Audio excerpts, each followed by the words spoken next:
With the Soo Locks and St. Lawrence Seaway now closed for the winter, you won't see much ship traffic in the Twin Ports until mid-March. Port officials are busy analyzing the highs and lows of the 2019 season and planning for the resumption of Great Lakes shipping this spring. Joining us to talk about the latest port news is Deb DeLuca, Executive Director of the Duluth Seaway Port Authority. And welcome back. Good to see you, Deb. Thanks, Julie. In general, the season just wrapped up. How was it compared to other recent years? Well, we had a pretty decent year. We're trending. Of course, we don't have the 2019 numbers in for January yet, so sure. We're going to finish up right around 34 million short tons total of cargo for the entire port. Mm-hmm. And that's pretty decent. Especially, we were facing some strong headwinds this year in terms of trade uncertainty. There was really challenging weather conditions for the farmers in the region, but yet we had a very strong grain year. Mm-hmm. There was big news this week, the return of passenger ships starting when, next year?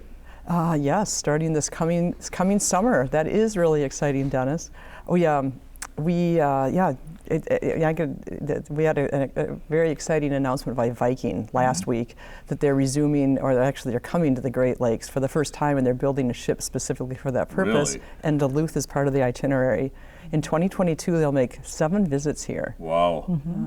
What are some of the challenges that have maybe kept the cruise lines from coming in recent years? Because they have in the past, and then we've kind of had a void where they weren't coming in. Yeah, this is really different. I'll say, first of all, in the past we've had a ship, like we had a ship in 2013, and I believe maybe it was 2009. But this time, this is the first time a shipping line has committed to 7 visits, at once in 1 year. And I want to give credit to the Hapag-Lloyd line. Their Hanseatic Inspiration is what's kicking this off. They're coming twice next summer and twice again the following summer. So the fact that these 2 shipping lines are committing to come to Duluth in that quantity of visits is a big deal. Mm-hmm. And the fact that Viking is building a ship specifically for the Great Lakes. Yeah. This really looks promising for the port. Are people already starting, do you think, to explore that, maybe even sign up? Oh yes. In fact, the Hapag-Lloyd voyages for this coming summer are already sold out, we're told. And that's exciting. And the Viking will be selling their tickets now. So yeah, sign up. Sign up. Yeah, sign up. You better get on that. Sign up for those Viking cruises. Let's talk about some of the cargo movement. Go back to that. Wind energy set a record in 2019. Yes, we had 306,000 million tons, freight tons of wind equipment through our terminal. That's the Clear Public Marine Terminal that the Duluth Seaway Port Authority owns down on Rice's Point. And so that was, that broke our record, our previous record. Mm-hmm. Does the industry look like it's going to continue to be strong in 2020? Do you have indications already as far as whether wind energy cargo is going to be coming through? Yes, we do know that next year will be strong for wind energy. And the production, that's in part tied to the production tax credit, and that has been extended another year. And that sort of tends to get bumped out when that gets sort of a last minute announcement that's getting bumped out a year. So that helps, but we already know that we have a strong year for next year. Maybe we'll break it again. Right. The port was named International Port Terminal Operator of the Year. What does that mean for the port? Oh, well, it's not port-wide. It was actually our terminal, and in fact, the recipient of that prize is Duluth Cargo Connect. And as I've probably talked about here before, so excuse me if it's a stuck record, but Duluth Cargo Connect is that working partnership between the Port Authority and then our agent who operates our terminal on behalf, and that's Lake Superior Warehousing. Together we market ourselves, our services as Duluth Cargo Connect. So that was a big deal because that award, it was an international award. It was an international panel of judges. And to be named this 2,340-mile inland port terminal, be named Port Terminal Operator Year was a big deal. That prize was awarded based on a couple different things. One is the investment in and maintenance of the terminal facility, and that's the Duluth Seaway Port Authority. Yeah. And then the excellence in cargo handling and the minimization of customer wait time, and that's Lake Superior Warehousing. So it was a nice recognition of the partnership. You mentioned customers. Could that entice other customers in to use shipping rather than overland traffic? Well, it could yes. We think it can, and we definitely are. We're outselling that feature, or that recognition, I should say. Mm-hmm.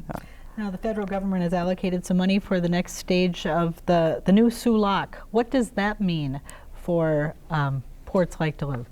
Well, that's very, very important. That creating a redundant lock at the Soo just means that it provides that resilience that's very, very important for that system.